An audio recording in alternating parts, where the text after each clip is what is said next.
John Michael Hayden with us, had been soccer coach at U of L. John Michael, I'll give you a second to kick us off, and then we'll open it up for questions for you. Sure. We were just having a brief conversation about it. The interesting times we're in. But really, to get on a call like this and chat with you guys and talk about the season, hopefully a little bit, is exciting. I mean, that's what it's really all about, in a sense, for us, is we build towards, as soon as the fall ends, the spring begins, we lose our seniors, we start roster shaping, we start building, and we're getting close now. We're getting close. August 10th is our preseason date, where all the guys should be in town, and it's exciting that it's right around the corner for us. We've had some, as we were discussing before, the times are different. We're communicating differently, but we're all finding ways to persevere and get through it. And recruiting and everything is going well. And I think we're in a good spot as a team, and I'm looking forward to it. So this call alone just tells me, again, it's right around the corner. I'm excited to answer any questions that you guys have about the program.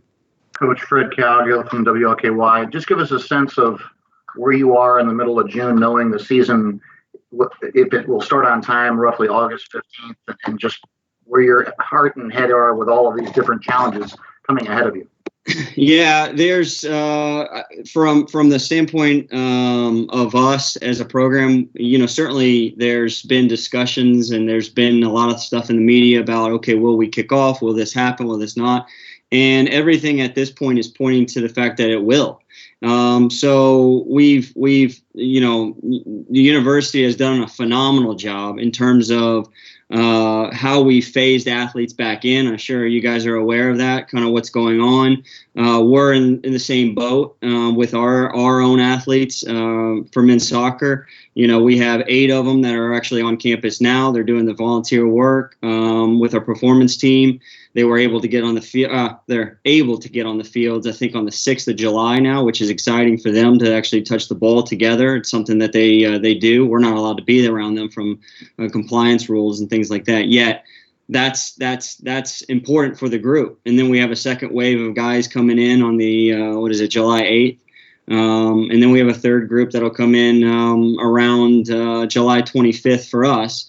And shooting on the date of August 10th that we're going to have our whole group healthy and safe. Some of the protocols that'll be put in place, yes, it'll be different, but we've certainly we've moved in a direction that it looks like we're going to be starting on time.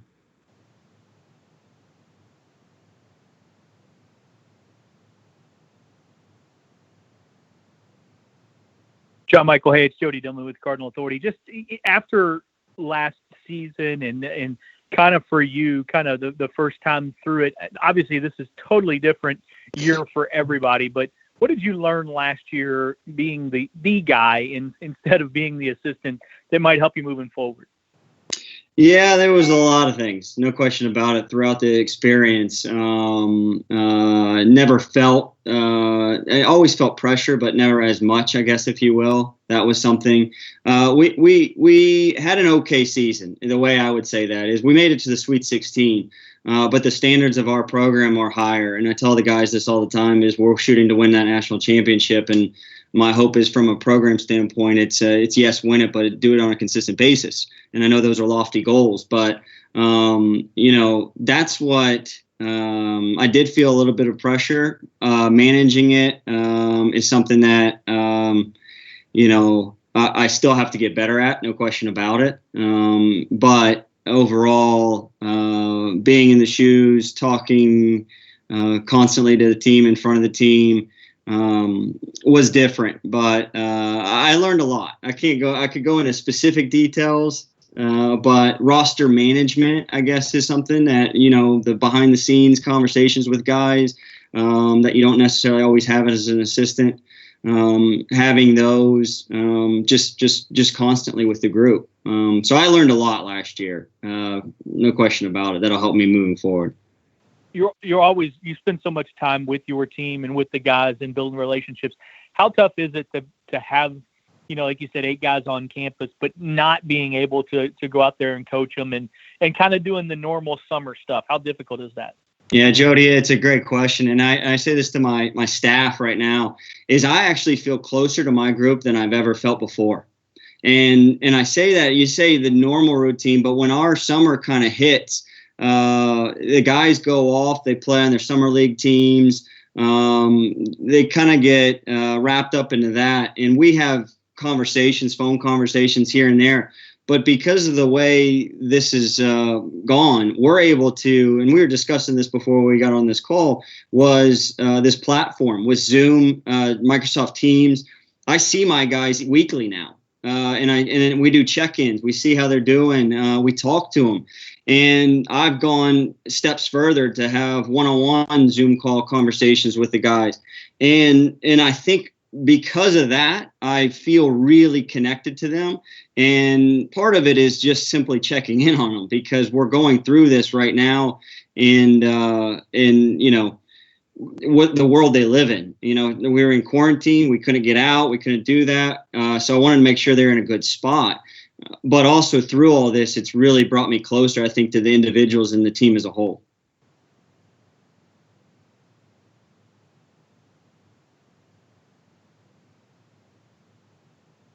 What are kind of your expectations? A very good ending to last year, not as far maybe as obviously as you wanted, but what kind of the expectations going into the season for you guys?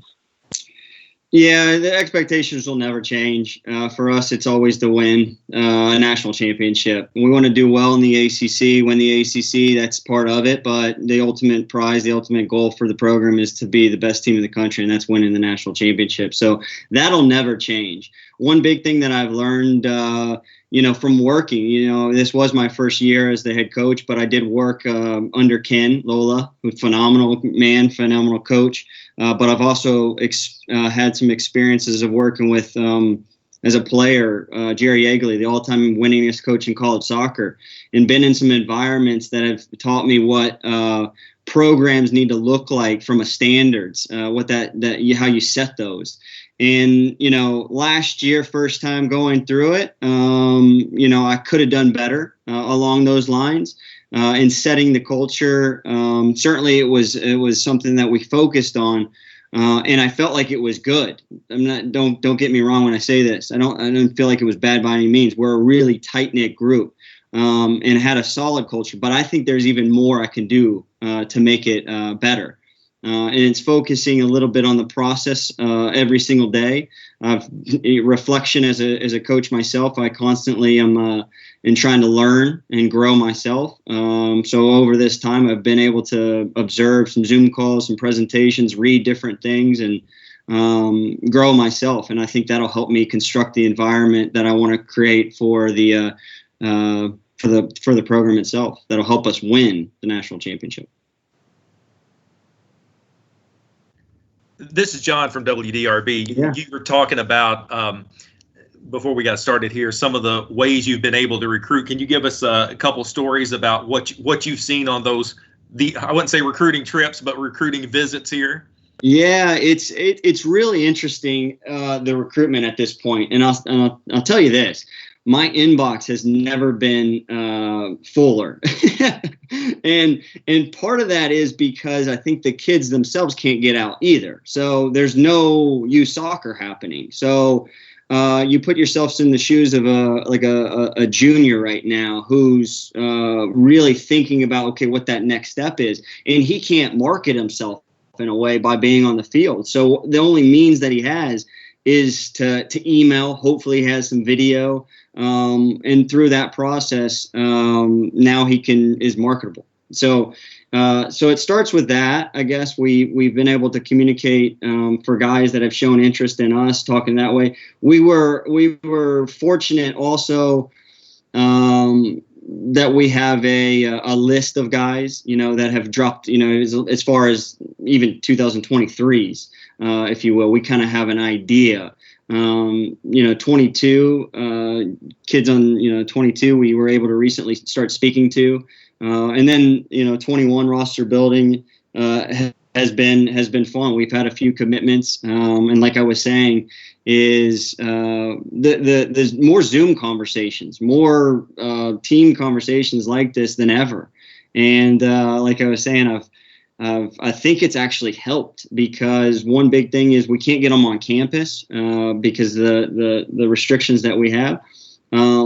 So we've had to do virtual tours, which is interesting, because we have almost everything that you would think that, has been put out from the university, showing our campus and how nice it is. So we've been able to showcase that and just kind of put it in front of the guys. And again, I do really feel like through, showcasing who we are and being able to see the person more through this recruitment. It's the same with the guys. I feel closer with them, but with recruits even too. I feel a really strong relationship that's being built with recruits. And our recruitment has not stopped. Our recruitment, quite honestly, has been phenomenal in terms of the guys we've gotten for already for the 2021 class. Coach Fred Cowgill again from WLKY. You touched on August the 10th being when you're hoping for the whole group to be healthy and safe together. When is your first exhibition and when is your opener? And it sounds like your lead time to get into those games is going to be awfully short. So to me, it's like the athletes have moved ahead during the summer and did the work without being watched. The teams that are going to have an advantage going in, is that fair to say? No question about it. And those are from our performance team. There's been a plan put in place to help process for us. There's always been a summer workout plan that guys get, and we've stressed the importance of exactly what you just said. Is the team that takes care of themselves most from an individual standpoint and shows up in the best condition. We really feel like that team will be the team that excels, especially early on.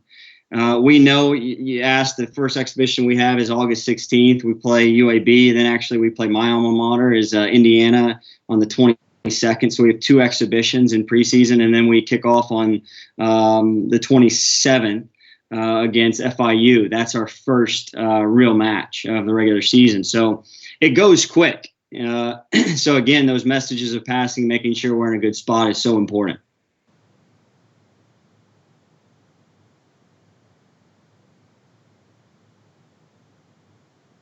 All right. Anything else, John Michael? Yeah, John Michael, do you anticipate, and there's been so much talk about college athletics and obviously the news today that UConn dropping some sports and things like that with financial situations. Do you anticipate having to change anything as far as scheduling wise in the future, or trips or anything like that? I know I think Ken, and then you've tried to kind of keep it local anyway, didn't you? And you're kind of fortunate there's enough teams that you can play.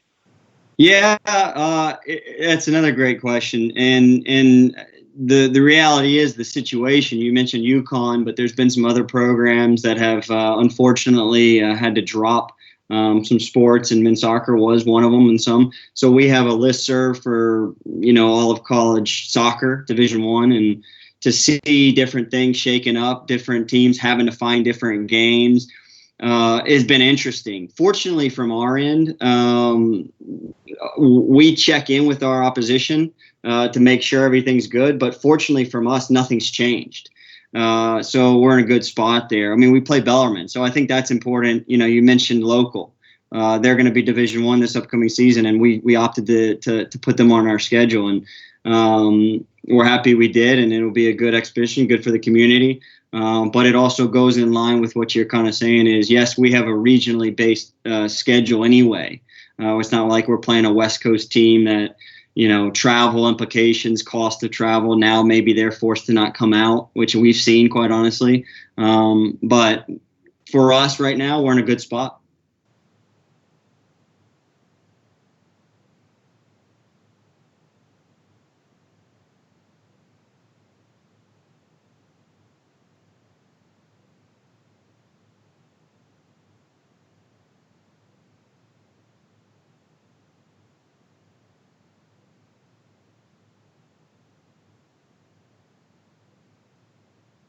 Steven, you frozen?